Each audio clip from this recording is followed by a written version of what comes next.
Bruce, welcome to the Granite Zero podcast. How you doing, Sean? Thanks, buddy. Yeah, it's no problem, mate. It's my honour to have you on. You know, it's been weeks, maybe even months since we first started properly chatting about it all. It could even be almost a year since, coming up to a year since my book got released. Anyway, so yeah. And everything. No, I released mine. Yeah, I released mine about years ago as a digital book, and I did as a paperback a year ago. Yeah, so it's a good book, mate. I must admit. Like I've been flicking through it, and like I said to you in the text, it takes me a while to read a full book anyway, because my dyslexic mind is like, "What are you doing, mate?" It's like, I'm trying to broaden my fucking mind. Give me. I'm having conversations with myself. Like, let me read it. It's like, is it not a movie yet? Well, maybe. No, I really enjoyed reading your book, but it really related to a lot of stuff you were going through yourself. Well, exactly. I was about to say exactly the same thing, and the first thing I want to really touch on, because obviously I've only got to a certain point in your book. I will finish it. And it's the bit that quite a few kids go through, and that's obviously bullying. Yeah. Like, it's still not really talked about, in my opinion, and it's still one of the harshest things in the world, definitely. Yeah, I'm very against it. Like, it's very big on it. My dad was a career soldier himself. That's why I went to military boarding school. And unfortunately, as a lad, I was quite a small lad. Wasn't one of the biggest boys, because it was quite an old school type boarding school at the time. And before it went co-ed, it was quite a tough school. And I was one of the smaller lads, so I was easy pickings. So yeah, they always seem to pick on the smaller lads. Like you probably know from reading mine, I was targeted. I was very small, really skinny, big ears, my teeth were too big for my mouth, and I've said it jokingly to like my missus, my brother, and I'm like, well, I would have bullied me as well, because easy target. As a joking way, I've never been one for bullying. I hate bullying. I hate bullies, and I'm actually quite blessed in a way that my daughters are probably the two kindest little creatures you'd ever meet. Like, anybody that comes into their school now, they're the first ones up there to say, "Hi, how are you doing? Nice to meet you. Welcome to the school," etc. It's like, that's what kids should be doing. No, my son was like, it's one of those things though. You're never gonna get rid of it. He'll always have something. Unfortunately, I mean, my son, he's 6'2" now. He's like all muscle, but he was the same as a kid. He always stood up for what was unjust, and he always stood up for the other kids at school and all that.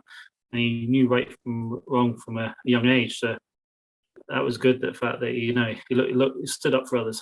Yeah, definitely. And I think, well, it certainly is a. I hate this word, but it certainly is a trigger for like myself in terms of my own mental health and things like that, because at such a young age I was already slightly damaged from this, like, self-esteem wise and confidence. The only time I was ever confident or ready to do anything was if I was playing sport, because I knew I was comfortable there. That was my happy place.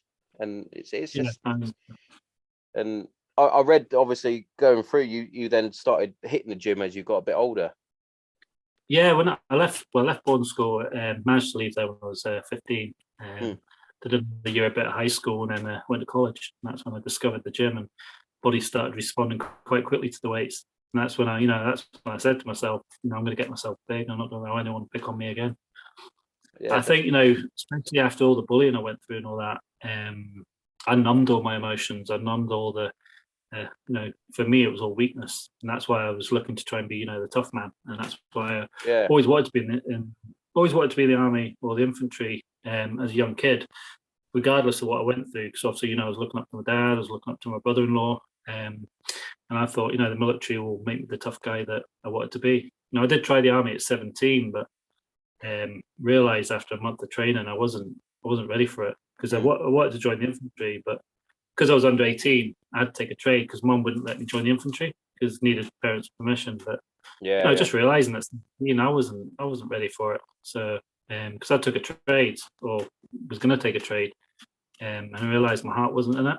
So I left after a month of training. Actually, I did feel underneath that I sort of let my dad down. I know I didn't. But that's how I felt. I know what you mean. I know what you mean there. Yeah. But my heart wasn't in it. I wanted to be infantry. That's all I ever wanted to do. So obviously a couple of years just living life. And then at 19, that's when I ended up going to the RAF careers office with a pal. And I knew a little bit about the RAF Reg, but not all that great deal. But they gave me a load of information. I thought, you know what? I might give this a go. And that was me. I found when I went to the careers office because I originally wanted to be a PGI like my old man. So I was going to start off as a PTI and then go and do jumps. But because I'm thick as shit, I failed my aptitude test twice. And then I basically said, what's the next most physical job in the Air Force? And they said, oh, well, that would be the RAF Regiment, but you don't want to do that. I went, what's that? They showed me all this stuff and I was like, that's fun. Obviously, I didn't know this term at the time, but in my head, I was like, that's pretty fucking alley. I quite like that. Yeah. Everybody I spoke to, my dad, my mum, my nan, the careers officer, everyone. Yeah. You don't want to do that. You want to get a trade. No, I don't. I want to do that. That's what I want to do. That's the same as me. When I sat the test and did really well, actually, and I could have done all these trades, but I was like, "We're going. What are you doing that for? You want to go for this?" And I'm like, "No, regiment or not." I did myself a bit of injustice there, really. It's not like I flunked the test. I missed out on PTI by a mark on both tests. So there was a list that I could have been like a dental assistant or a MT driver, things like that. And I was like, oh no, I don't want to do that. Yeah. No, I'm going to go join the Air Force Regiment and then I'll transfer to be a PTI later on. That was my goal. Didn't happen, obviously, but that was the goal. But one of the things I wanted to quickly touch on was obviously because you went through a bodybuilding stage, didn't you? Yeah, I mean, I got a taste for it at 16. I got into the training and a bit of a start of a bug for bodybuilding, but I didn't take it seriously at that point. It was more when it came out, because I was military discharged. I felt obviously very identity's gone, and I was just looking to the one thing that I could cling to. And, my training was the only thing that still gave me some sanity. So, like anything, I threw myself into that. Started at a really good gym that was full of ex-squaddies, doormen, hard men, and bodybuilders. It was a real spit and sawdust gym. And that's where the guy that owned it, a guy called Rab, he was ex-bouncer, ex-bodybuilder. He totally revolutionized how I was training. Really showed me what I was doing wrong and how I was limiting myself. But he showed me how to really just change my training, and then I got the bug for it, and that was it. I threw myself into bodybuilding. Did you find when you were going into the competitions and things like that, because obviously Granite Zero is based around sort of mental health things, and obviously a big one that not many people actually talk about is body dysmorphia. Did you find you had any of that going on? Like, because obviously bodybuilders are trying to get to that perfect peak. Yeah, I mean, initially, when I started it, really found focus as a bodybuilder. I did it naturally, so I do natural bodybuilding because I just didn't want to go down that route of steroids. Got you. But even doing it naturally, I felt I wasn't as big as I wanted to be. I wasn't as big as I think I could have been. I did get a buzz off, people saying how well you looked, how great in shape. But for me, my mentality was, if I get myself in shape physically, but mentally it will come into line. And that makes sense. And I was because before my very identity was being a rock ape, and it was all about being regiment, being a soldier, and all that. And when that was taken away from me, I felt I didn't know who I was or what I had, and that's how I threw it all into bodybuilding. I never did one competition because, so I got myself really focused because I was battling depression, I was battling alcoholism, so I was on a real roller coaster of a lifestyle. when I came out of the military, all looking in all the wrong things, trying to find fulfillment, trying to find worth, value. Yeah. When I finally managed to do my competition, it was quite a mental struggle, because it took me about 14 to 16 weeks to diet down for it. And I actually crashed halfway through the diet. I came off it for a week, and then I was thinking of giving up, but I thought, no, I've committed to this. So I got myself back onto it. And but yeah, the diet was it's a killer, isn't it? It was hard. Yeah, it was, because it was high protein, low calorie, low carbs. Sorry, high calorie, low carbs. Yeah. And because it was really cutting down the carbs, it was really affecting how I was thinking mentally as well. No, I bet So it was quite a battle. Yeah. But when I did the competition for myself, I didn't place, because obviously the competition was immense. There's a lot of good guys competing against. But I felt a sense of euphoria that I'd finally done it. Yeah. But after the competition and it was over, I felt deflated again. It was like, oh, it's over now. And that's when I was sort of searching things again. And that's when, unfortunately, I was in a low point, and I caved into steroids, and actually went on a cycle. And I thought to myself, I'm doing it. I mean, the experiences, the results were good. You know, I got gains quite quickly. You know, the strength went up, something chronic, put on size quite quickly. But then I thought to myself, do I really want to go down this route of because it was a mate that got it for us, and he started us on it. It was DECA, so it was injecting into the muscle. I thought to myself, nah, I don't want to go down this route. I don't want to be injecting steroids. And so I tried it, but then I realized after doing it, I wouldn't be able to compete naturally again for at least 7 years, because obviously I tried drugs, and with the organization I was involved with, they drug test and polygraph test their competitors. So if I went into another competition in place, I don't think I would have passed the lie detector test. And you know, I did hold on to that one value that I thought I still had integrity. So I thought to myself, that makes sense. I still kept training. Yeah, I still kept the training side of it. But I thought, because I even thought about competing at the next level. And the other organizations where guys obviously do take steroids, but I thought to myself, nah, don't want to put myself through that kind of dieting again and all that. Yeah, so just get to the training. It's a tough lifestyle, isn't it? Like, I know a lot of people that I've spoke to about bodybuilders and things like that, but they're like, oh, they're all fucking juice heads. I went, well, yeah, majority probably are, but that's a lot of effort. You don't just inject and you get that big. No. Or that ripped. You've got to put the fucking time and effort in.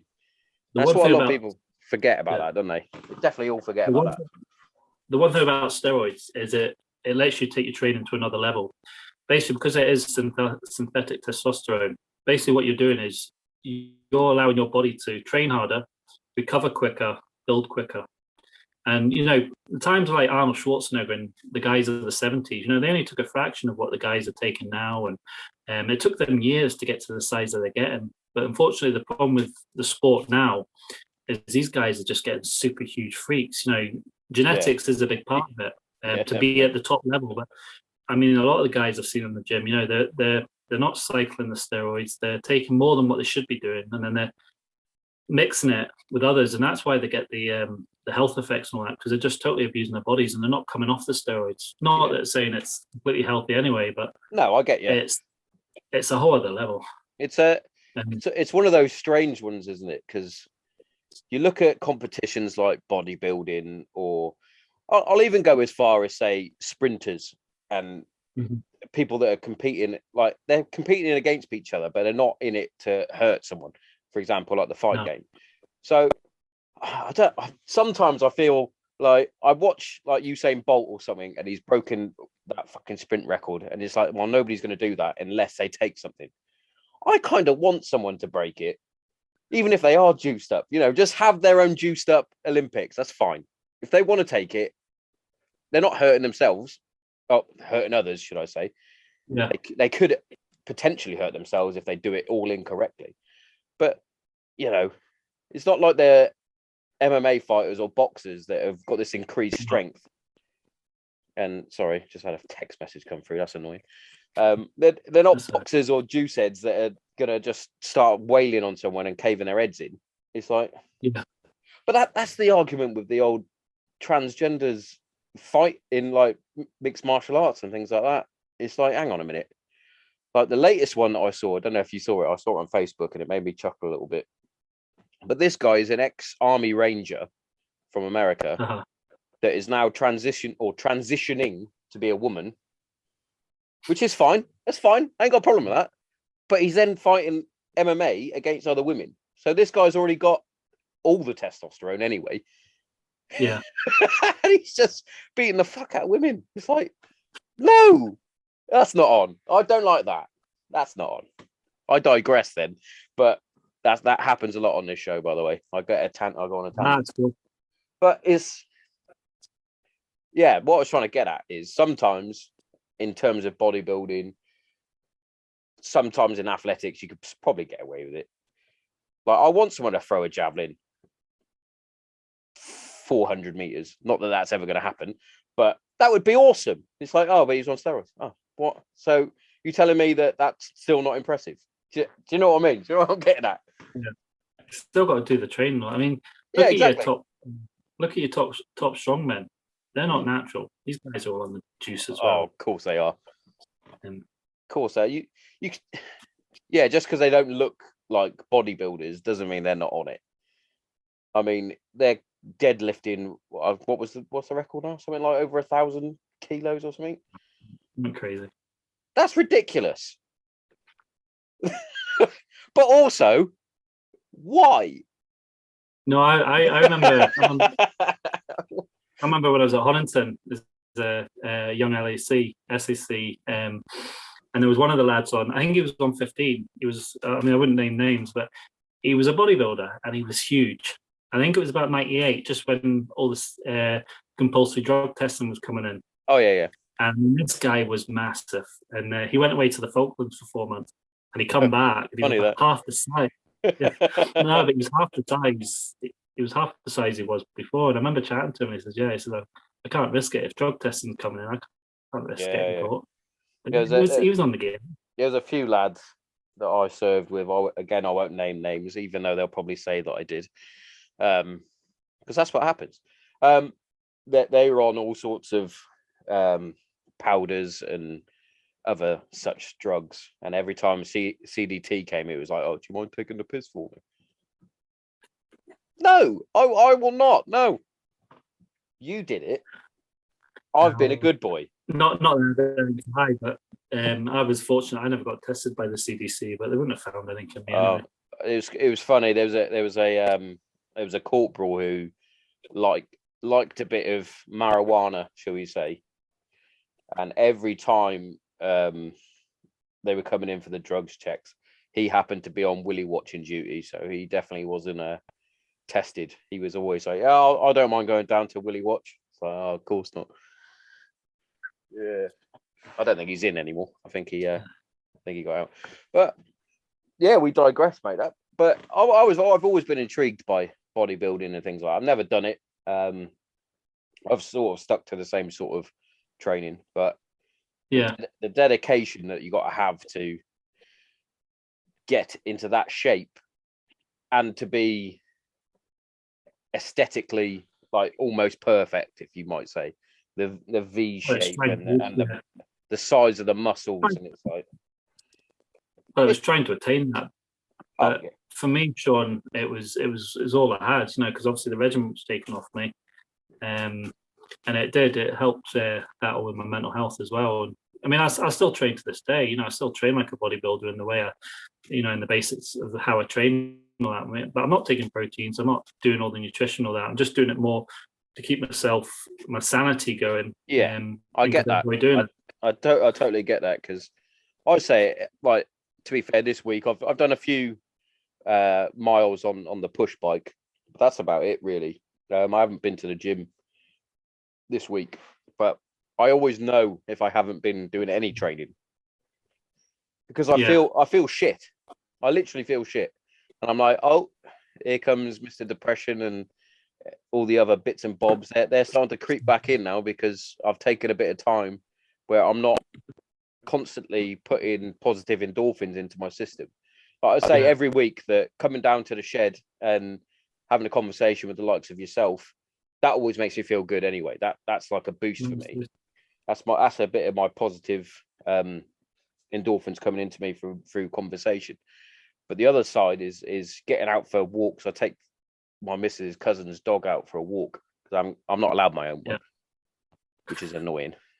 But yeah, I take him out for a long walk. I go to the gym. I ride my bike to work, which is 7 miles there, 7 miles back. I always feel better. I hate it when I'm doing it. Don't get me wrong. Get on that bike, because my bike it's not very good at the minute. It needs properly taken into Halfords to get sorted out. But most of the journey there is uphill, so I'm fucking hanging out before I get to work. I'm like, oh fuck this. But I then get to work, have a nice shower, put my suit on. I'm like, oh, I feel good now. The same when I get on a bike to go home. I'm like, fuck this shit. Get home, have a shower, get on the sofa. I'm like, I feel better because I've done something. You know what I mean? Yeah. I mean, that's a good thing about work. That's what I love about working offshore, because in a way, it's like being back in the military to a degree. You know what you got to do, where you got to be. You have banter. But what I love is the fact that, you know, when I'm working offshore, I'm in a routine. At the end of work, I can do my training. You know, I can still do my running on the treadmill. I can still do the weights, and it's okay. I'm away from home for 3 weeks at a time, but I'm used to that from past. But it's a good life. I enjoy the job that I do. I mean, I might be cleaning toilets after Roughnecks and all that, but you know what? It's an honest living. It's an honest pay, and it pays more than what some places do. Well, especially being back on the beach, and it's a job that I really enjoy. So I'm pretty blessed to have it. And that's the main thing, isn't it? Sometimes a lot of people like work to live instead of live to work. You know what I mean? Sometimes you got to do the stuff that you don't like to do to get where you need to be, and then it's like, I found something that I am. Well, I'll use your word, blessed to have. I'm getting a decent wage. I don't hate the job. I'm not in love with it, because obviously, like yourself, my dream job was to be in the military, was to be in the Air Force. Absolutely. Different circumstances, I gave that up for family, where you got told you had to get out. But obviously, me and you both served in the mighty, most hated regiment in the entire world, the RAF Regiment. The greatest. I was there. I know the slaggings we get, mate. I get it offshore as well from all the other trades. But I was reflecting what you're saying about your book, when you were talking about doing the operative job. You know, doing the when you were doing the surveillance and all that. Yes, yeah. So it's similar to obviously trying to do what you were doing before, but in another role. I mean, for me, that's why I got into being a doorman as well, because I thought it's the closest I can get of the thrill of being on ops. Yeah. And I took my anger to work. I used to always want to be up for a fight when I was working the door. I mean, I worked a good door in Edinburgh. I worked on walkabouts when it used to be open. I had a good crew. The guys were switched on. It wasn't like you're fighting for your wages every Friday, Saturday night. But yeah, there was a couple of times that I took my anger out on the civvies, and I shouldn't have done. You know, I regret what I did, but it was just because the anger that I was carrying. You know, and I was trying to relive it all through being this tough doorman. But yeah. So I don't really know where my sort of anger sort of stemmed from, really, because when I left, I had my daughters and the miss. Well, should I say my missus was pregnant with my second at the time. So I was more frustrated. I had a lot of anger anyway, but I would never just go out and start a fight in a night out and things like that. To be fair, I didn't really go out as much as I used to. But mine was coming up when I was growing up. I saw a lot of things as a kid that a kid shouldn't see, which I've always said I'll never bring up on the show, because it involves close people, should I say. But that has always sort of stuck with me, and I always had a sort of an anger issue with that. Plus, I'm 5'6", so you bottle all that up, and you've got a little hand grenade ready to go off as soon as he's had a beer. I was probably one of the ones that, if you were working the door, you would have probably gone, "Oh, is this dickhead again?" But yeah, the amount of times that I get asked, and you probably get the same, is would you do it all again? And I'm always one for saying yeah. Like, yeah, I would. I mean, but my main one, sorry to cut in, my main one was slightly changed now because of the backlash that I've had from friends, or not friends, should I say, who I thought were friends. They were these people that are now giving me the shit were the people that I said that I would go back and be and serve with, because that's what I missed. Yeah, it was the camaraderie, but it still is. But I don't think I'd go back and try and be with those sort of same people, because my eyes have been opened. Don't get me wrong, I love the camaraderie. I've still got two of my best friends literally live down the road from me. They were both rocks as well. They both served on the same squadron. And it's like, those people are fucking dime a dozen. They're fucking brilliant. But you, in every walk of life, you get a handful of fucking, pardon my French, cunts that sort of spoil it for you. But I'll definitely go back in. I'd go back on tour if I was asked. It's funny you should say that, because a lot of guys I served with that who are probably still serving, it's like 2622 across the road from 51. A lot of the guys are now across there, so it's like an old 51 squadron reunion. Yeah. And actually, 18 months ago, I had a bit of I wouldn't say a midlife crisis, but a bit of a thought of maybe they'll take me back. And I actually applied. I actually thought, do you know what? I'm going to give it a go. So I got in touch with 2622 with the recruiting flight sergeant and went through all the process. I was just totally upfront and honest with him, saying, like, this is my situation. I'm still on medication, still suffering from depression, all that. And he says, well, we can see what we can do. And he says, I'll have a word with the, forget the name of the trade, but one of the medics, one of the doctors. Forget, occupational therapist, that's the one. And he says, look, I'll have a quick chat with her if you want me to, and see what she says. I said, no bother. So he basically came back and said, look, realistically, Bruce, nah, because of your medical history, because of you being medically discharged and all that. And I knew it. But I thought, you know what, I'll test the water. Yeah. And I just thought, why the fuck not? You know what I mean? Yeah, I mean, I wanted to go back just to see if I could do it again. Not because I was wanting to do a career, I think, just to wanted to, because I was missing elements, I was missing aspects of what I used to do before. But I knew deep down I wouldn't. I mean, you'll laugh at this. When I was medically discharged in 2005, I was in such denial that a month after being discharged, I went back to the careers office to try and join back up. Yeah. The recruiting corporal must have thought, what on earth is this guy Did he go, are you taking the piss? No, mate. I definitely want to join back up. No, you've been medically discharged, mate. Yeah.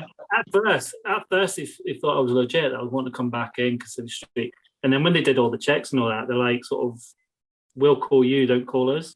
Yeah. I mean, I was in such denial that a few months later, I tried again.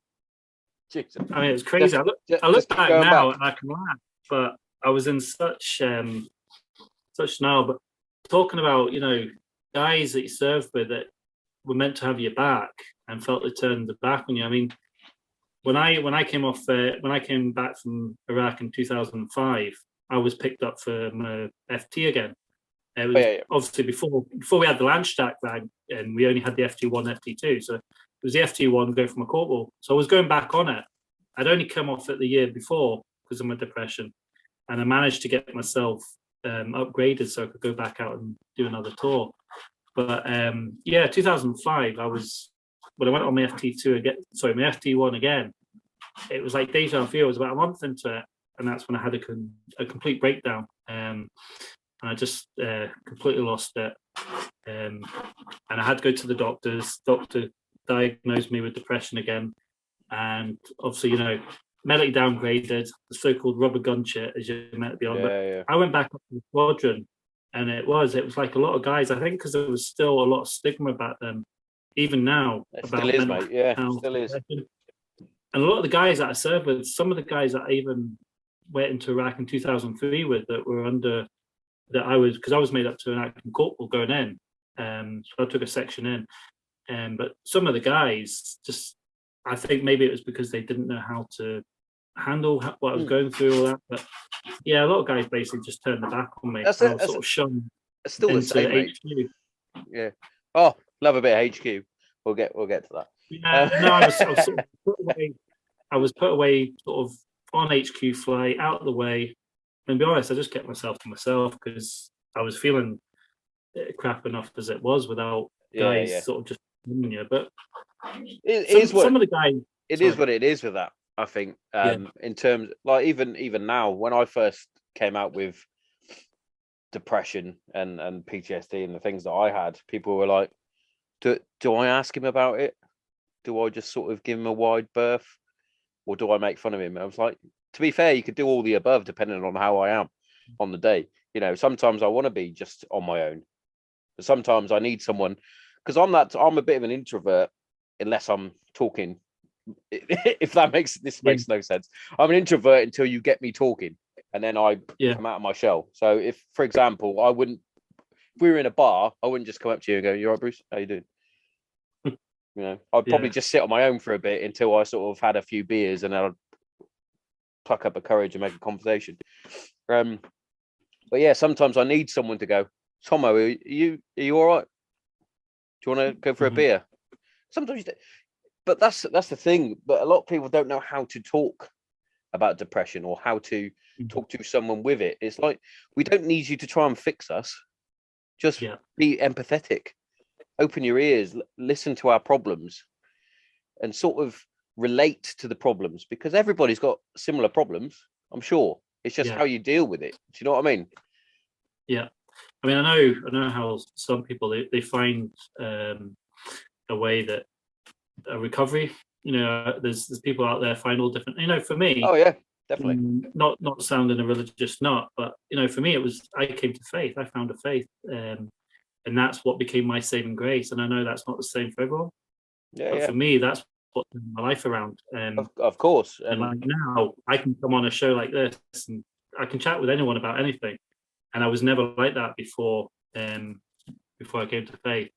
But I know people find different channels and different routes. I also think a lot of people are afraid to find faith, as it were. You know, a lot of people think that you have to be super religious to find faith. It's like, no. You could read parts of the Bible and go, fucking hell, that's relatable. Because of course it is. I'm not like the most super religious, but I went to a proper Christian school, don't get me wrong. Bishops of Hereford Bluecoat School, might I add. But you know, I used to sit in certain like communion sessions because we had to do communion every month. I'm not like a full-blown Christian, but I had to do it. And certain things that the priest or vicar or whoever it was that was talking, a lot of the time it was like, you're fucking spot on there. It's like, of course, that's what they do. They give advice, they give guidance. You don't have to believe in the Lord Almighty. You might. Yeah. Do you know what I mean? Well, everyone has different channels. Everyone has different routes that they go down. There's people out there that have, you know, they've gone through PTSD. They've gone through horrific things that I can't even begin to imagine, and they found a way that, you know, a path of redemption for themselves. You know, they found a recovery path that's for them. And you know, for me, it was my faith, and it's for me, it's what holds me together. I mean, I can honestly say that at one point I was an alcoholic. You know, I was battling it through the military, but back then, are you sober now? What's that? Are you sober now? Sober 12 years. Fucking fair play. Well done, you. And I know people say, "Oh, well done. That's good for you." But I always try and, you know, without sounding some sort of super spiritual nut job, you know, I say to them, for me, it was my faith that freed me to be able to be sober. But you know, before I was battling it. I've done some crazy things. You spiritual nut job, you. No, but seriously, it's good. Like you said, everybody's got their own different way of dealing with stuff, and yours happened to be faith. Fucking good for you. Do you know what I mean? If that's what gets you to turn the corner, get out of the darkness, fair play. Mine was setting up the podcast. Like 3 or 4, I can never remember. It's either 3 or 4 days before I hit record on my first podcast. I was lying on the floor in my kitchen, curled up in a ball. Fuck it. That was it. I was rock bottom. hence the name Granite Zero. Apart from that was also my call sign, by the way. That was play on words. But I was at rock bottom, and if it wasn't for my daughter to come and sort me out, and then having a proper an actual conversation with my missus, an actual one, instead of I'm all right, this wouldn't have started, and I would never have got better, and I would have probably ended up being divorced and out of the house. You know what I mean? But don't get me wrong, I've had moments where I've had massive blips. The first couple of times is when I decided to go cold turkey and not take my medication because I thought I'd fix myself. That was a good time. That was great. The other time was where I thought I'd try and fix myself even more and use different pills instead of the ones that I was prescribed. That was a good time too. But you know, once I surrounded myself with the right people, recording regularly on the podcast, getting the right people on the show that I wanted to talk to, semi-weaning myself off the antidepressants. I still kind of went cold turkey, I'm not going to lie. But also, what I like to call my bat belt was adding different things to my bat belt or my body armor, which was going on a positive psychology course, which was run by Inner Armor, which is amazing. He's gone quiet. Need to make sure I check in with him. I did the other day. He did answer. So Al McGregor is still all right, people that are listening. Okay. I did Inner Armor. I did a depression awareness course. I did life coaching because I thought, why not? Anything that can build up this armor around me so I don't fucking fall off the wagon again, you know. And I was like, I'm now, touch wood, I haven't had many blips since then. I've been sort of on the right path. I've had a few down days, but literally I had a down day the other day, and this is a hell of a big thing for me. Mrs. phoned me up. She was like, "Are you all right? How's work?" And I was like, "Yeah, it's all right." She was like, "What's the matter?" And I literally just went blur and like purged all my fucking stress. I never used to do that. That used to just stay in, and it was, yeah, I'm all right. Don't worry about it. But I was like, no, I'm not all right. Fucking work's doing my head in. The people at work are doing my head in. And she was like, "Do you feel better now?" I'm like, "Yeah, I feel better now." Yeah, and yeah, so it's like this is my journey, was to start a podcast. Yours is faith and writing a book, which is brilliant. I actually would love more people to write books, because fuck me, I got a bit stressed when it came out. Don't get me wrong, I got a bit stressed when it came out because I was like, at the time I was like, fucking, what are people going to say about this? And it wasn't until I sat down and had a chat with my brother, and he went, "Just don't read the fucking comments." Yeah, went, good or bad, good or bad. I went, "Yeah, but I kind of want it." He's like, "No, good or bad, leave it alone." I was like, "All right." So no, I didn't. Yeah. My missus did. Twat. Yeah. She was going, someone's giving you shit. I'm like, oh.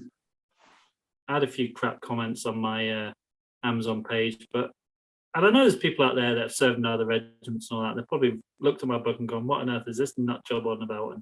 But you know what? I don't really care. But one of the things,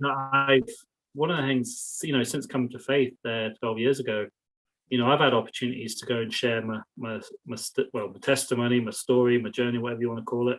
I've shared it in prisons. I've shared it in schools. Obviously, some of the churches I've been invited to. But you know, that's my real heart, is to want to reach out to other guys and say, "Do you know what, guys? You're not alone. I might not be going exactly through what you're going through. I might not have experienced exactly what you've experienced, but you know, I can relate."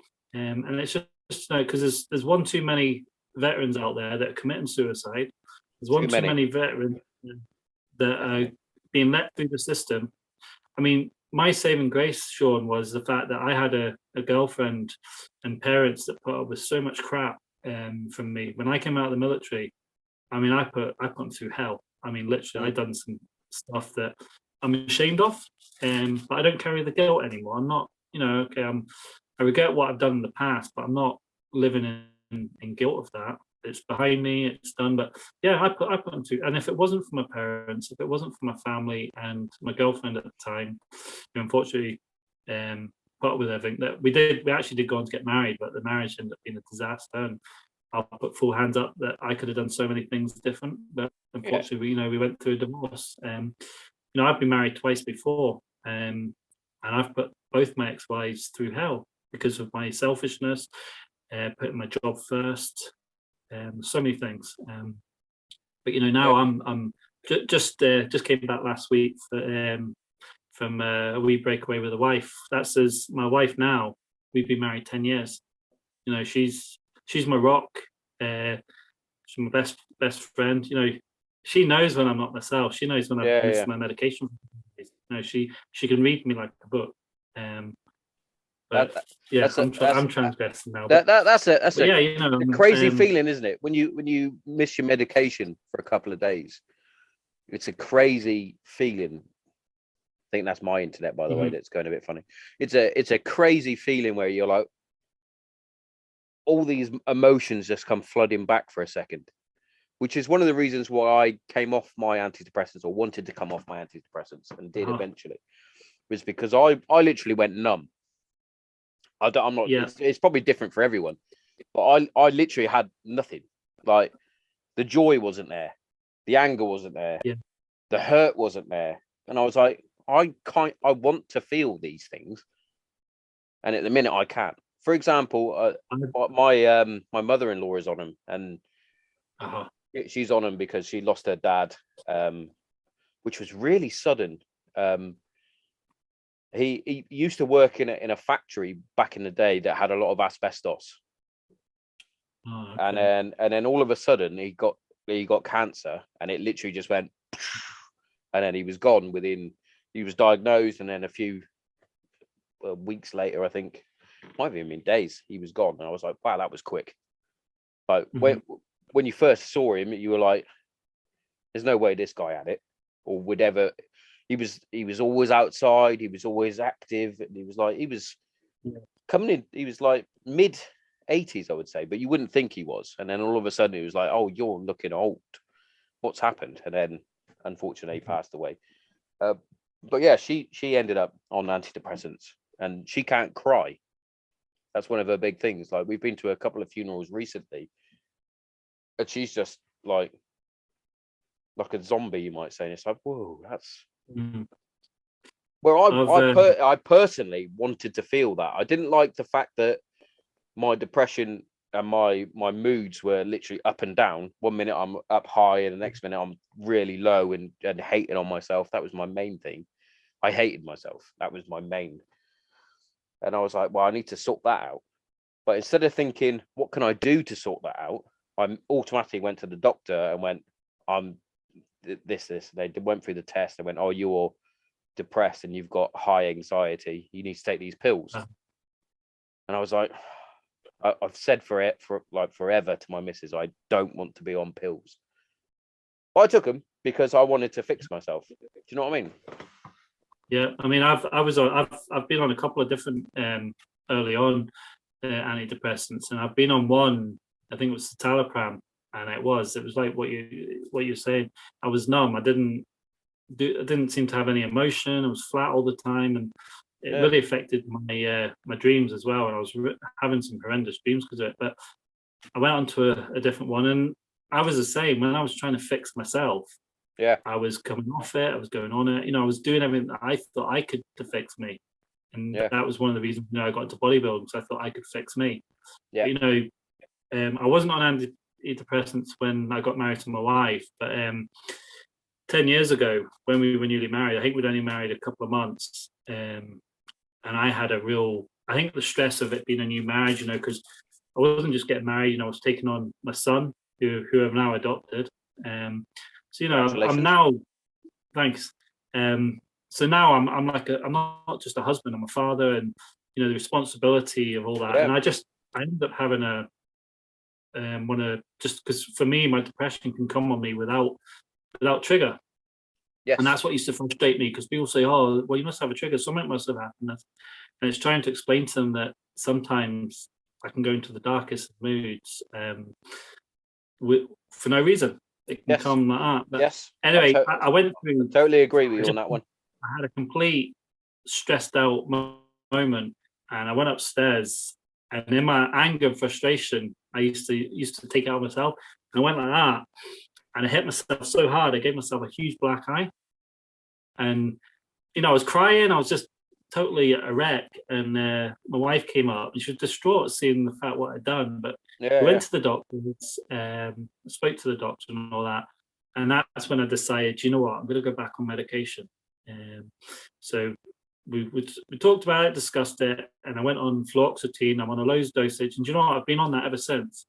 And I've come to accept the fact that I may need it for the rest of my life. The doctors seem to think that there might be a bit of a chemical imbalance. I totally agree on that as well. And I've seen a lot of posts recently. It must be a mental health drive or something. Mm-hmm. And there's a few people taking photos of like the pills that they're on. It's like, we're trying to break the stigma. It's like, cool. For me personally, I couldn't get on with them because I didn't want to have them. That's just me. But I was like, I'm not saying like Bruce shouldn't have them. Yeah. Because he might need them a bit more than what I do. But just because I don't take antidepressants doesn't mean that I'm not still struggling with mental health. I've got other ways of dealing it. And like you said, I scared my missus during one of my blips where I came down to the shed. We had a bit of a Barney because I was being an idiot. And I was being an idiot. And I was... I'm still one at times. Oh, I'm always an idiot. I was drinking some whiskey. I was sitting in the shed, and I was like, "Oh, here we go. I'm going down here." I knew I was going down, but I was like, "Fuck it." And I was at that point where I was like, "Fuck this." I was like, and I started literally the whole of my shed is I've got military memorabilia up. I've got pictures up of me and the lads. I've got my fight shorts from the boxing. My podcast stuff is all up. So I took down the mics. I took down my signs. I took it all down. And she came in and she went, "What are you doing?" I went, "I've had enough of this. I went, I'm not doing it anymore. I'm doing a podcast anymore." And I think it was during a time where I had a few cancellations on the podcast. I had a few big names, you might say, that have gone, yeah, I'll do it. And then it's coming to the day and they go, "Oh, sorry, I can't do it." So, fuck you. That's one of my annoying things is like, give me a bit more time. Like, say, for example, you couldn't do it tonight. I would have liked you to tell me, like, no, in advance, shall we say. But anyway, I digress. And I literally took it all down. I was boxing it all up. And then I went for a bit of a stomp around and I was like, I don't even know what I was looking for. I was like, that would do. I'll go over there. I went for a fucking walk around. I came back. She went, "You're right now." I'm like, "No." She went, "Come on, talk to me. What's the matter?" And I literally did it, same again, managed to get it all out. And she was like, "Well, it happens." It's like, "Me and the girl still love you, you fucking idiot." So yeah, I'm being an idiot. Yeah, you're right. Don't worry. My wife, that's one thing I love about my dear wife. She's quick to call me out when I'm being a bit of a twat. I mean, I have a love. I wouldn't say love-hate relationship. I have a typical father-son relationship. There's times I'm totally blown it with my son, and I forget now he's 6'2", but I love him dearly. He's my son. He might not be mine biologically, but he's mine all the same. Now I always joke with him that it's too late now. You can't get away. I've adopted you. But no, I've gone through challenging times being a dad to him. And it's not been easy raising him, but we've come through it all. And my medication is it's not a miracle cure. It's not a miracle thing. I mean, I still have blips. If I don't get a chance to train, if I don't eat right, if I don't get my rest and all that. And my wife is quick to, say, "Look, Bruce, have you done this? Are you doing that?" Yeah. I mean, I'm still battling with depression. There's some days that I wouldn't tell people what my thoughts, but I still battle some horrendous thoughts, things that go through my head. And I think, goodness, I think people wouldn't let me walk the street if you get back and you're like, why the fuck was I thinking that? Jesus, have a word. I also know that I wouldn't be where I am now if I was still, well, I shouldn't be here now because of the alcohol. I mean, I've done so many crazy things. And, you know, for me, I have a faith, and I believe that there's a higher power. I believe there's a God, and I believe He's been watching over me. And for me, I truly personally believe that He has saved me on many occasions where I shouldn't be alive today. You know, the amount of times I've tried to take my own life in the past, it's just crazy. I mean, hence I've written the book. Yeah. But I mean, I'll be honest with you, there's days where I think I'm done. Bags are packed. I'm ready to go now, sort of thing. You know, some days I still battle with the thoughts of, do I still want to be here? But I know I would never do anything. I would never. I would never go down that route again. I know what you mean on that. I know what I have, and I know who I have. Yeah, I've been there. I've been there, and I've had moments where I've been like, my daughters, my missus would be better off without me, because, and I quote now, these are the fucking things that were going on my head. Like, I'd be like, they'd be better off without me because I'm literally useless. And it stemmed from the fact that I went from being in the military, being in the RAF regiment, having a purpose, wearing a uniform, being somebody, having medals on my chest, to then being a security officer. And that's how I started. I started off as a security officer when I left the military, and I was like, oh, great, I now work at Waitrose. And I've had moments even now. I joke about it now with the lads when I first got to the place where I work at now, before I took the manager's role. There was a time where the then manager told me to go and move some trolleys from the car park back to Asda. And I took a photo of the trolleys, and I went, I used to be out on patrol in Basra and CAF, and now I'm pushing trolleys to fucking Asda. This is a piss take. but those moments, I was like, oh, fuck this. I can relate. I mean, there's times where I'm on my knees scrubbing toilets after bloody roughnecks offshore, and you think, hold on, I was a section commander at one point, and here I am scrubbing toilets. But you know what? It's the past. But, exactly, and that's obviously the big thing about depression. So obviously, depression is being stuck in the past, and that's one of the big things for me, and it's one of the things I still sort of struggle with. As we said, would you do it? Would you do it all again? Would you go back now? Yeah, fucking right, I would, because that was my dream. My dream was to be in the Air Force. I mean, my son's asked me, would I do it all again? I mean, there were aspects that I would change, but yeah, if I was back then, if I was back on my attestation day, and it was like, are you going to swear the oath of allegiance? I would do it again. I mean, I would do a lot of things different, but what I've been through has made me who I am today, and that was one of the things. You know, going back to, I carried, and I didn't realize it until I was well in my adult years, but I carried a lot of anger and a lot of bitterness from I didn't realize just how much it impacted me from my boarding school days. You know, I carried that into adulthood. And I tried to suppress emotions. I tried to think they were weak. And, you know, I got it the wrong way around. You know, I wear my heart on my sleeve. My wife says you look the part, but you're a big soft teddy bear, really. And I do. I wear my heart on my sleeve. I'm an emotional man. I cry. Hands on heart. Careful. No, I do weep at chick flicks sometimes. Oh, who doesn't? Not ashamed of. Who doesn't? As the saying goes, Scotties don't cry, the eyeballs sweat. Yeah. I mean, I'm all for a chick flick, mate.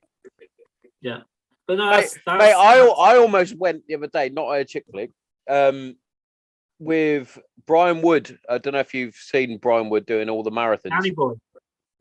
Huh? Was he the one that did the film Danny Boy? Yes. Yeah. So he's literally, I think it's 25. He's done 25 marathons in 25 days for the fallen of Afghanistan. And there's a clip on his final marathon where he's doing an interview, and his son, who's just started his army career, comes into shot to give him a hug, and he sort of pushes him away because he doesn't want this fucking crow on his shot. And then they say, "No, Brian, look who it is." And he turns around, it's his boy that he hasn't seen because he's been doing all these. And he literally like breaks down and gives him a hug. And I was literally like that. Oh, this is a bit emotional. I wasn't ready for this on a Thursday morning. You'll laugh at this, right? Because obviously my fitness and my running and my training is one of my outlets. Yeah. I mean, people think I'm a nut job anyway, and I admit I'm what you call a fool for Jesus. But one of the things that I used to do, I haven't done it for a while, like, but I've made this sort of like 4 foot cross, and I've done it to raise awareness. And park run. Yes, I know park run. Yeah. We've got one in Perth, and I used to every Saturday morning I would pitch up with my 4 foot by 2 foot cross, and I would run the park run carrying this cross, and that's the kind of nut job things that I do. But it's to sort of, I wouldn't say raise awareness, but just to sort of promote mental health and stuff like that, and my faith. Yeah. That's the kind of stuff I do. I mean, fucking good for you. Good for you. I remember when I just met my missus, we were just friends at the time, and I decided to run the Edinburgh Half Marathon, and I was involved with an outreach on the streets of Edinburgh. And what we do is we do like tea and coffee to the revelers on a Friday, Saturday night, and we talk about our faith if you wanted to and all that. But I remember one of the Saturday afternoons I'm doing the outreach, and one of the things we do, we used to have these big signs, and it says John 3:7 on it, and it's a scripture. And we used to, and it originated at the Irish football games by a Christian. So anyway, this ministry, so we have these big signs, and we stand on the streets in Edinburgh. We used to, and it would be an approach. People come up to you and ask, "What does that mean?" You say it means this from the Bible. You get into conversations with people. But I remember saying to Mum, "I'm doing the Edinburgh Half Marathon tomorrow." One of the lads says, "Well, why don't you run with the sign?" So I did. So you did. I was raising money for a Celebrate Recovery group that I was part of, which is like AA, but it wasn't just for people with alcoholics. It was for people with different hang-ups and all that. So it was a 12-step program that I was part of, and I was raising money for them because they needed to buy some equipment. So I've got a T-shirt on representing them. There's a great big yellow sign, and then there's a bit where I'm running across the finish line carrying this big sign saying John 3:7. And it was funny because there was a few people when I was running around going, "Come on, Big John!" That's the kind of daft things I do. Hey, dude, it's a different John. He's Jesus' mate John. But yeah, that's that's all the kind of things that I do. But yeah, so I'm looking at ways. I mean, one of the things I'm trying to do is I'm trying to connect with some of the chaplains in the prisons. Sent them a book to read, because I'm hoping there's an opportunity to maybe go back again into the prisons and maybe chat to some of the guys. And because there is, I remember when I did one of my outreaches, and I was sharing my story with this, and there's a lot of guys in prison who are veterans. You know, there's a lot of guys that I bet there is been down the rocks. But yeah, you know, for me, it's not just veterans I'm trying to reach out to. It's guys who are broken by life, by addictions, and I'm just see where it goes. But that's my hope. If my book helps just one person, that's all that matters. And you know, all the haters out there, all the people. I mean, like yourself, you've experienced. You know, you get the banter between the inter-services and all that, but there's some just downright nasty twats out there. On Facebook and that, and they're just like, and a lot of them I think probably haven't even been on operations. They're young squaddies that haven't actually worked with the RAF Reg. And I'll tell you, my experiences in the past, you know, I've worked with the paras, I've worked with other army units, and to be honest, the majority of the time we've had nothing but good rapport with them. You know, there's a lot of the guys out there that don't know who they are. Yeah, I found that most of the crap that I got was from people that I actually served alongside, because, well, I don't really know why they're lashing out for whatever reason, but a lot of these people are still stuck in the RAF Reg don't do nothing thing mentality, and these are people that are serving within the RAF Reg that think like that. It's like, well, I actually went out and did bits, and you were there with me, so I don't know what you're talking about. Like, yes, I didn't fire. I actually did fire a shot in anger, but I wasn't in all these engagements, small arm conflict, and all that. I wasn't. Yeah, I agree. I've said that in the book, but that doesn't mean I wasn't out there in a high stressful environment for day in day out for. I think it was 4.5 months the first tour, 5 months the second tour, and then 7 months more or less in the third tour. And people go, "This is what the big one for me was." But you were in the CJOC, the command center for the third tour. You weren't even on the front line. Oh, I'm sorry. Does that make it any less stressful? Have you done that job? Being zero was the hardest thing I did on tour. Because when I was in the hot seat, as I called it, I dealt with every major incident that the squadron had in Bastion. That was one of the lads getting shot in the stomach, dealt with that. Robbo getting blown up, had to deal with that. The actual final rocket attacks that they did on Bastion, which was they hadn't had any for God knows how long, had to deal with that. Yeah, that's quite easy because I'm just writing it down and passing it on. Not when all the fucking bigwigs come in with all their fucking chevrons on and the fucking whole CJOC starts taking off. And you're like, fuck it, I'm trying to chill out here so I can be calm for the cunts on the ground. It's like, oh, what's going on? What's going on? Can you fuck off? I'll tell you in a minute. Give me a second. But yeah, it was one of the most stressful times that I had. Was in the hot seat. Horrible. But also really good. I was just going to say, I remember when I finally managed to get myself upgraded to get out as quick as I could to do my second tour in Iraq, because the squadron went out just after I came off the FT the first time. So obviously I was downgraded for a few months, and I managed to convince the doctor to get me upgraded and get out there. But for me, when I got out there, you know, not that I was expecting, oh, Bruce, you're finally here now, but I felt as if from a few of them, and I don't know if it's they didn't know how to handle me or the situation, but I felt as if I was tolerated, sort of thing. It was like as if from some of the guys on the squadron, I felt as if they were thinking, oh, you finally decided to turn up, do you? Yeah. And me, my own flight that I was on, I mean, they are a great bunch of lads and all that, but I felt an outsider. I mean, I was put with the sniper section when I first arrived, and I was sort of like put out of the way, and it was like I was used to fill in when needed, sort of thing. Yeah, I mean, I did try and go and socialize with the guys, and I realized, you know, they've been out there from the start of the tour. You know, I've served with all these guys, and part of me felt I wasn't wanted, I wasn't accepted as such. So I just kept myself to myself, and the only thing that was keeping me going was the fact that I got told, Bruce, you've been picked up to go back on the FT on the next one. So I was thinking, right, get your head down, just do your job, and then get on your FT, get promoted, and posted, sort of thing. Yeah. I mean, that never ended up happening, but no, it's quite similar. I struggled. Quite similar to you. Like I went on my what was FT1, which would have been for Lance Jack, and I rolled both my ankles on a tab on the Navex, which I then in turn absolutely I couldn't nav for shit anyway, but I rolled both my ankles and I was fucking in agony, and I was just trying to nav but also in pain. I ended up fucking nowhere near where I needed to be.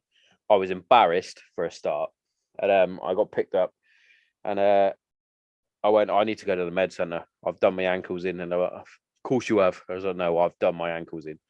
I literally got there, and the med center went for physio, and they went, how many parachute jumps have you done?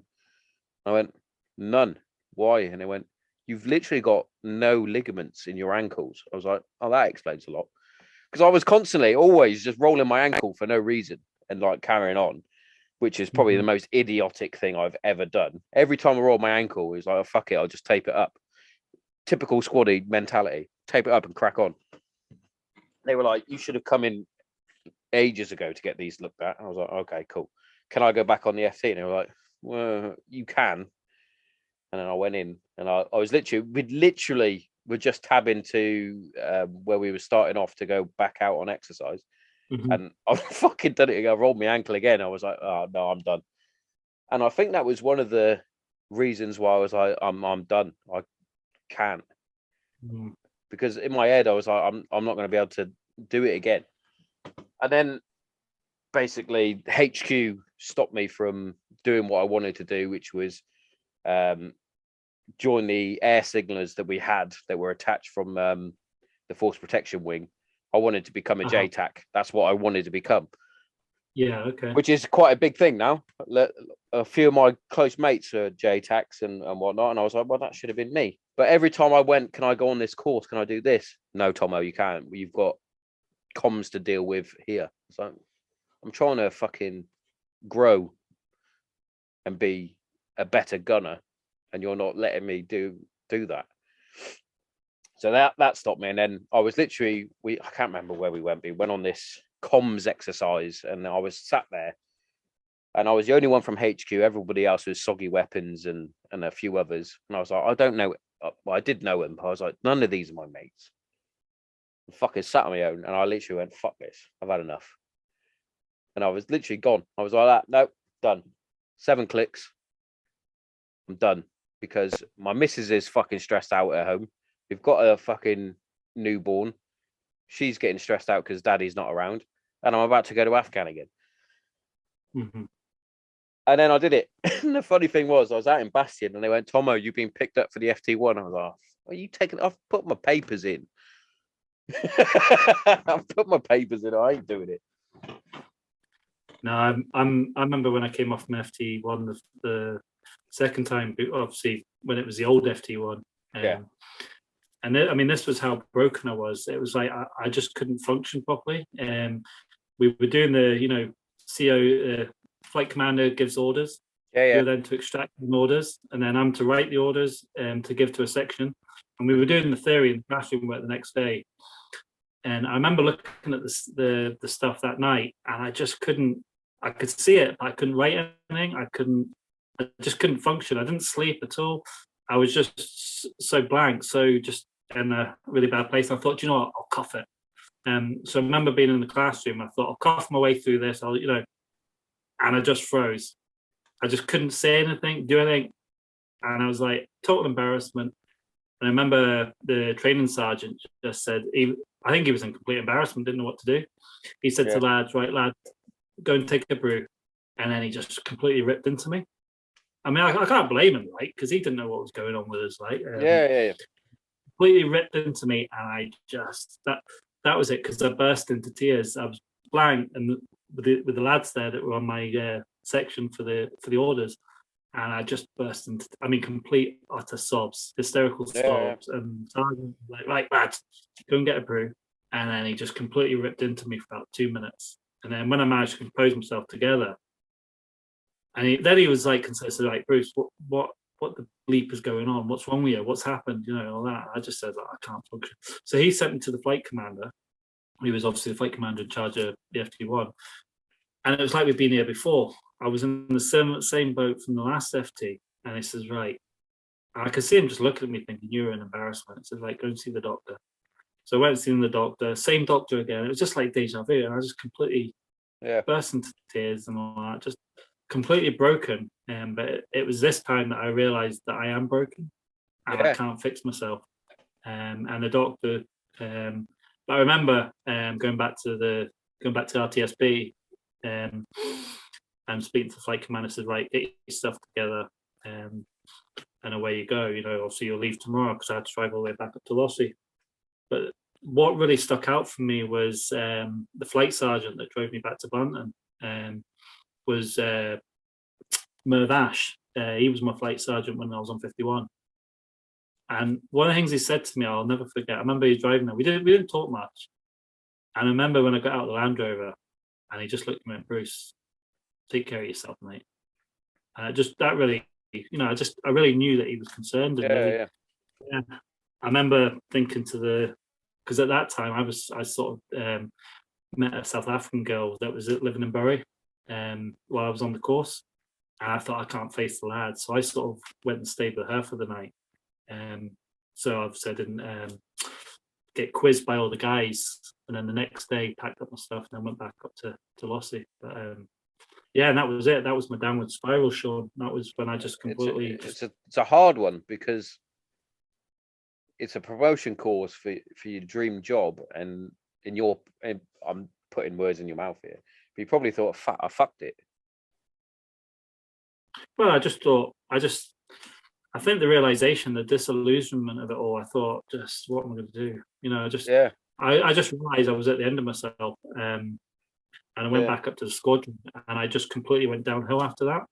Yeah, I know what you mean, mate. Because when I was going through the FT, when I was on my FT, and I'd done my ankles, I remember thinking, what a failure you are. And I think that could have been a bit of a starting point, because I sort of fell out of love with the job at that point. I know that when they first brought in the FT1, we were already out on tour in CAF. When I got back, I'd already been semi doing that job anyway, in terms of I was lead signaller on the flight. This is when I was on a proper flight.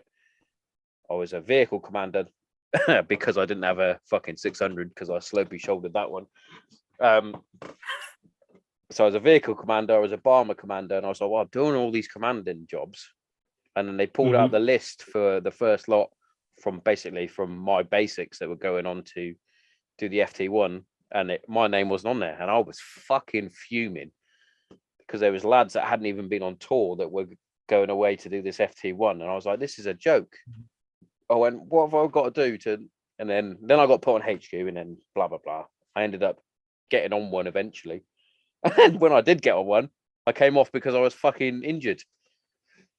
Yeah, and basically I fell out of love with doing the job that I was doing, and seeing my missus at home, and she hated living in Bury. She's a very family orientated woman, and her family lives where we live now. They literally live around the corner. Had dinner there this afternoon, and I could see her downward spiral living in Bury, because she wasn't at the time. Her best mate did live in Thetford, married to one of my mates who now lives down the road. But he came out because he fell out of love with the job. So he's already PVR. They've moved back to Kent. So basically her circle was me. And it's not a very big circle when it's just me and our eldest. And I was going off on exercise. I was going off on pre-deployment. I was getting ready to deploy, and I could see she was off on her way down. I was like, I can't do this to her. I'm not in love with the job anymore. I'm not doing what I want to be doing. They're not letting me do what I want to do. And that's when 7 clicks. Yeah. And my actual last day within the RAF regiment was my anniversary. 17th of September 2013 was my final day. And it was like, well, there you go, happy anniversary. I've now left, to the absolute anger of my mum and my nan, because they were like, that was your dream job. My nan was more like, you're the third Thompson to be being in the Air Force. Now you've left. I was like, hang on a minute, give me a fucking break here. I've just done 3 tours in 5 years. If I'd have stayed in, I would have been getting ready to deploy again. And I was like, that would have been 4. And she was like, they were like, my mum, which is bizarre, right? My mum, who is now divorced from my dad, used to hate the fact my dad went away all the time. Because my old man was a PGI, so he went away on good things like California to parachute and Africa, but he was away. And she was like, oh, I hated it when your dad went away. And I was like, so why? Dad went away to cool places. I'm going away to a shithole. Give me a break. They came around to the idea in the end. Yeah. But yeah, they first started out. They were blaming the missus to start with. I was like, it wasn't her choice. She was actually shocked that I put the 7 clicks on.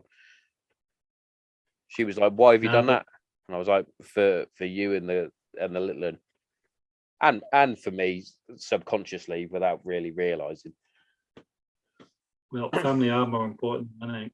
Oh, definitely. But for me, when I was married, a young lad, and when I was in the regiment and married. And obviously, I had a quarter in Ireland. But the problem was, I used to joke, if we were meant to have wives, we'd go down to stores and get issued one. Yeah.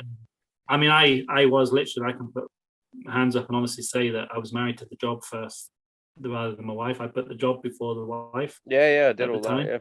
And one of the things was my first wife, because at Aldergrove on 3 Squadron, it was a very, it was a very close knit unit. The wives gelled together and all that. And my wife was a career wife at the time. She had a job in Belfast. She got a transfer through her work. She worked for a finance company. All right, cool. But she was in no way going to be a forces wife. Mm. And that was that's very similar to my missus. She was never going to be a forces wife. Like, she was married to me. She loved the fact that I did what I did, and she still is. She's very proud of what I did. But yeah, if you saw her at the, like, she had a few friends, I would say, that were on the married patch, but not really enough. And the fact that she's so close to her family, I was like, this is, you could see it. She started smoking again, and all sorts. Mm-hmm. I mean, what made it difficult for me, Sean, in Ireland was the fact, she had a job in Belfast City. She had her own social life. She'd be going out with people from work, and she'd be going into bars that I'm not allowed in. So I never went out on social night. And then I had my social life with the lads, the squadron vehicles and all that. And she didn't seem to understand the fact that, a vehicle was classed as a parade. My problem was, when I had a drink in me, I didn't want to stop. And it was like, I'll come home and I want to come home. And the more she'd say, right, we're home at this time, the more I rebelled. But I mean, we'd go for days on end without seeing each other, because I'd be on QRF, so I'd be like on 24-hour calls. So by the time I get home for my day off, she's already gone to work. So sometimes we'd be like passing ships. But I put the job first, and then we split up for a while when I was in Ireland. And then when we got back together, I managed to get a short posting to 51, because I'd put in for my 3rd year extension at Aldergrove, and I got it. But because we were getting back together, and she didn't want to come back to Ireland, I managed to put in for a short notice posting to newly formed 51. So I went up to Lossie, but we had our own place in Edinburgh. So basically, I was living married unaccompanied. So I would be up at Lossie during the week and go home at the weekends. So in a way, for a period of time, it was working out fine for me, because my job was coming first. I was excelling on the squadron, being made up to team commander. I was onwards and upwards. But it's when my job started to clash with my marriage that sadly I put the job first. And service before self. So yeah, and I realised when we did split up and the marriage ended, which I ended not in the best of ways, and not proud of how I did it. But and they always thought the grass was green on the other side. I thought I had missed out because I was married, and it wasn't. I soon realised what a huge mistake I'd made, but I had to get on with it. And then I realised that at the time, what's done is done. So I just got on it, and for me, it was the job. I had I had my career, but I was soon woken up to the disillusion of it's not all it's cracked up to be. I bet. I started on the downward spiral, and within 18 months to split up my wife, that's when I had the complete and utter breakdown due to so many different things. But for me, one of my hardest days in the regiment was when I was on sick leave, and I was going up to hand all my kit back in and all that, and get all my paperwork signed, before I started my resettlement. And all the lads were just about to go back out for the 3rd tour. So I was there late afternoon, speaking to the warrant officer and all, hand on my kit, and tried to make pleasantries with some of the lads, but they were like, yeah, whatever. I mean, I know that their mind and focus was on about to deploy tomorrow. But for me, the hardest bit was driving away from the squadron. And I thinking, do you know what? I so want to be going with them. And I actually started crying, and not ashamed to say that. And as I was driving down there past the airfield to head home and just seeing the squadron hangar behind me, I thought it was a realization that, the lads are going without me. The job's over. My career's over, in the regiment. That's it. It's only a matter of months now until I'm discharged. But but I remember when I was at my most broken, because because after I tried to take my own life after a complete heart breakdown, they put me in the Priory Hospital in Glasgow for a month. And out for a wee while, but as soon as I came out of there, it was sort of like put me straight back to work, right? But I relapsed. But one of the things I remember, and I went on a complete bender, didn't manage to turn in for work. You know, one of the lads had to come get me out of my room. And I remember stood there treading carpet on the warrant officer's office. And he just, I mean, completely ripping into me. There's me still half cut, completely broken. And I thought to myself, hold on, what an embarrassment I am. You know, 6 months ago, I was in Iraq at the height of my job. And here I am 6 months later, a complete wreck and embarrassment, having to explain myself to the warrant officer why I didn't come into work. You know, just it was hard, mate. It's hard. It's hard to navigate through different areas of the mind, anyway, and especially when you're in dark, in the darkness. It's difficult because you never taught how to deal with it, and that's one of the big things that I've always, I say always, that recently I've been trying to fathom out why they don't. Yeah, you get people that are trim trained, like they'll help you out if you're feeling a bit low, if you've been in a contact or witnessed an IED explosion, etc. But it's like that should be common practice when you do your.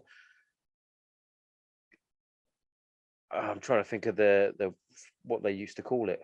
When you do your first aid courses and your weapon handling training and all that sort of stuff, they should do a little mental health check or chat and things like that. It's like you don't get enough guidance on how to deal with your emotions in terms of depression, even anxiety. Like I remember getting ready to go out and deploy on footsies, getting quite anxious about going and being like, oh, this could be the one. I mean, when like when I'm not sure I can't remember when you first joined up, but when I first went out on tour, I was 22 years old. I know there's lads that are younger than that, but fuck me, 22 years old and you're going out on patrol in Iraq and you could get hit and killed or maimed or whatever. It's like, how about we take a minute and give you a little bit of training on how to cope with such stresses? Do you know what I mean? Instead of just going, oh, we'll deal with it when it happens. That is the big thing, I think. But it was the let's go and get drunk culture, wasn't it? You know, it was. Even I remember I remember when we came back from Iraq and we were in Cyprus, we didn't have the decompression, as they call it, as all they've been getting with later tours, but it was a case of we landed. Decompression. We were in, That's a loose term. We were in Cyprus for, I think, not even 24 hours. Yeah. And it was a case of got off, everyone went and got wrecked, and then I think there wasn't a sober person left on the plane going back. But yeah, they changed it slightly for when we did it. So you got beer tokens, and you could only have, I think it was 2 or 3 cans. That might even be that. It might have only been 2 cans. But when you haven't been drinking for 6-7 months or whatever, you do get quite pissed, especially if you happen to smuggle some Jack Daniels in a shower gel bottle. But that may or may not have happened. But yeah, and it's madness, mate. It really is. And like you said, decompression. It's not. You get there, you watch a comedy show, maybe some singing. I think on one of them we were watching the FA Cup semi-final. You have a few beers and it's like not really decompressed at all. I'm going to go home, and they're just going to go on in, go into the real world for a couple of weeks and then come back to the squadron. It's like, hang on. Hang on. I've been in one of the most stressful places in the world, and you're just going to say, go on in. I'm definitely doing day drinking. I'm definitely going to get pissed up watching the Ashes for no reason. It's madness. I'll probably have a fight if I can. It's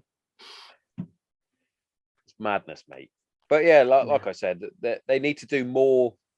And I've been saying this for a while now. We're all aware now.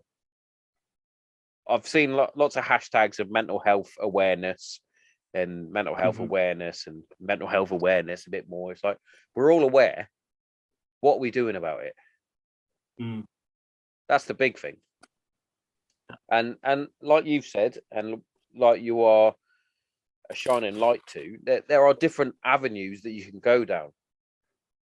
Your faith being one of them. Massive props to you for that, mate, because you know it takes a lot of balls to, one, admit you've got a problem, two, find a solution to help you, guide you through the problem, and three, even in terms of religion, especially in nowadays where people are like, yeah, whatever, mate. It's like, all right. There's two things I learned that if you don't do, then how can you get help? Is the first thing I've learned. It's not about faith or anything like that. It's the first is coming out of denial. It's coming out of denial that you have a problem, that you're thing. And the second thing, pardon the pun on this one, but amen, brother. Yeah, but and the second thing is realizing that you're powerless to do anything about it yourself. You know, if you don't literally do those two things, what help can you really get? Because you're still going to try and help self. But that was two key things that I had to do. I had to come out of denial. I had to realize, you know what, I do have a problem with my drinking. I am an alcoholic, and I could put my hand on heart back then and say, you know what, I'm an alcoholic. For me, I controlled it by binge drinking. So I would go out on benders, or I'd have secret sessions, things like that. I wasn't a functional alcoholic where I had to have a drink every day. My controlling of it was by binge drinking, by having benders. That's how I would control. So you'd have a day or 2 days or whatever, and just complete bender. Just go out a complete bender, or I would do secret drinking sessions. And then, so, you know, coming out of the denial of that, and then it was actually realizing once and for all, I'm powerless to do anything about this. I cannot fix me. And it's been quite liberating being able to do that. And, you know, I can now, hand on heart, I can speak about anything to anyone, and I'm not ashamed to speak about any subject. And I couldn't do that as a soldier. That's a massive thing, mate. Genuinely, being able to speak about it is a huge step, and it's also really inspiring as well. And a lot of people should take note of that, because one, you're now at a stage where you can talk about it and discuss it and guide and help and teach, you might say. I've massive props to you for that, mate. Massively. That's one of the reasons why my new project for next year, which I'm not sure about the name yet. It's definitely going to have Granite Zero in there somewhere, but we'll call it the Granite Zero Foundation. Is going to be the start of it. I'm looking to start up a mental health charity, and I put a little thing out on Instagram the other day, and one of my listeners popped up and said, "Oh, is it going to be one of the another mental health charity? Is it one of the ones that doesn't help people?" And I was like, "There's too many of those, and I'm aware of it." Because I got denied by the Royal British Legion, Combat Stress, and the RAF Benevolent Fund. Might call them the big three. We'll call them that just because we're RAF Reg, and we'll do that because we like being part of big threes. But I went to find guidance and help from these people, and they sort of went, "Yeah, all right." Nothing came of it, and I was like, "That's not the reason why I want to start this. I want to start it to help as many people as I can, not to cash in." And that's one of the funny things that I had from the book and the podcast, was people thought that I was getting all this thousands of pounds from from the podcast, and I haven't taken a penny from the podcast. It's free for a fucking start. I've got no sponsors. But yeah, the foundation I want to do, I want to do like you said, going into prisons, schools, workplaces, talk about my experiences, and hopefully those experiences can help somebody else go, oh, I've had similar. And if I can help one person, you know what I mean? If I can help one person, I won't name him on. No, they don't do names. I'll send you a link. There's a guy who's an ex-military guy. He's from Edinburgh, and he's doing great things. He's just written a book, and he's going and talking to people about mental health and what he's been through. I'll try and link you up with him. But yeah, do it. Yeah, I've been really encouraged by this guy, and I've been in contact with him, trying to encourage him and all that. And he's going into prisons and schools, but like the saying, he's trying to help others from what he's been through. It's one of the things that I've got to do, right? According to the government website for how to set up a charity, I need to get around 6 trustees that aren't going to take anything from the charity, but also give something to the charity, if that makes sense. So it's going to be a long process, but I'm going to start small, obviously, because I'm not a big name. But if I can, on my days off, go and have a chat with someone, whether it's like this through Zoom, or whether it's one-on-one, going to a coffee shop, or taking them for a fucking walk, and we have a walk and a chat, or if it's a group thing, or going down, even if we take a trip to fucking Folkestone and go for a swim in the fucking freezing cold sea, shock therapy, things like that. It's all these different things that you can do, and more needs to be done. We are, like I said, we're all aware. Yeah, there's a really good mate of mine who's an ex-ROC as well. I served with, and he's part of one of these really good Facebook pages that have been set up for the ROCs. Oh yeah. Obviously not naming anything, but he's going through very similar things as yourself with the PTSD and all that.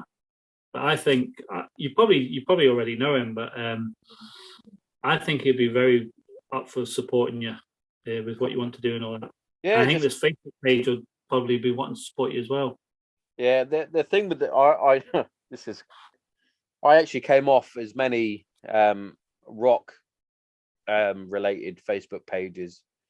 Yeah, because I was on quite a lot of them, because that was my identity. I was a former ROC. I still am. I've got a fucking tattoo on my arm. Still am. Always will be, because I fucking love that job and I loved what I did. However, a lot of people have got an issue with me. I say a lot of people, a handful of people have got an issue with me, and they found it quite funny to put videos up of me on various different sites. So I thought, well, fuck these guys, and fuck the people that are liking these things, that are taking the piss out of me. So I'm done. This is one of my blips. Was this? I was like, I'm done, and I got rid of everything military related. At one point, I even went up to my blazer that I wear for remembrance, took the patch off, took my veterans badge off, took my poppies off, and I was like, I'm not doing it anymore. Bad enough.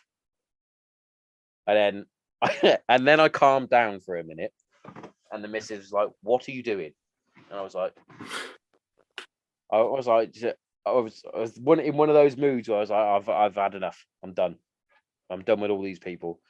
But it's amazing what a handful, not even a handful, half a handful of people can do to you negatively, when you've got hundreds of people that are like, you're doing a fucking good job. You've got all these people. You could have one.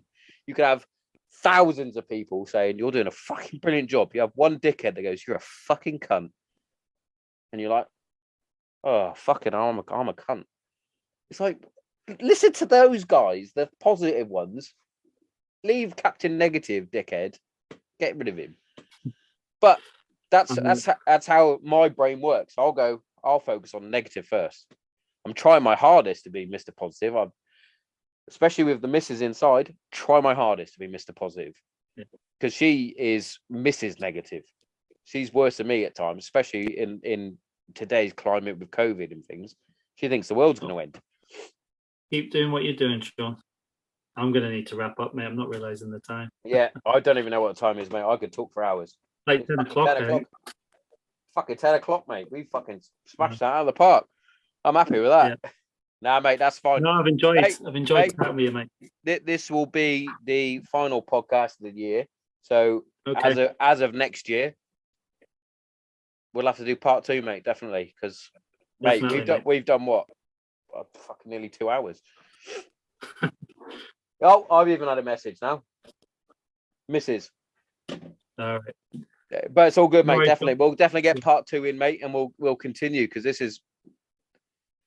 I learned this the other day. We're now in. Oh, I said I learned it. I think I've had too many drinks. It's gone out of my head. But you're getting a positive cycle, and then when you're in that positive cycle, you keep going. Flow state. That's it. Remembered. We're in the flow state, mate. I'll say cheerio for now, mate. Yeah, definitely. And I'll catch you on again. Catch you in a bit. Definitely, Sean. Take care, buddy. Thank you very much, Bruce. Catch you in a bit. Thanks, Sean.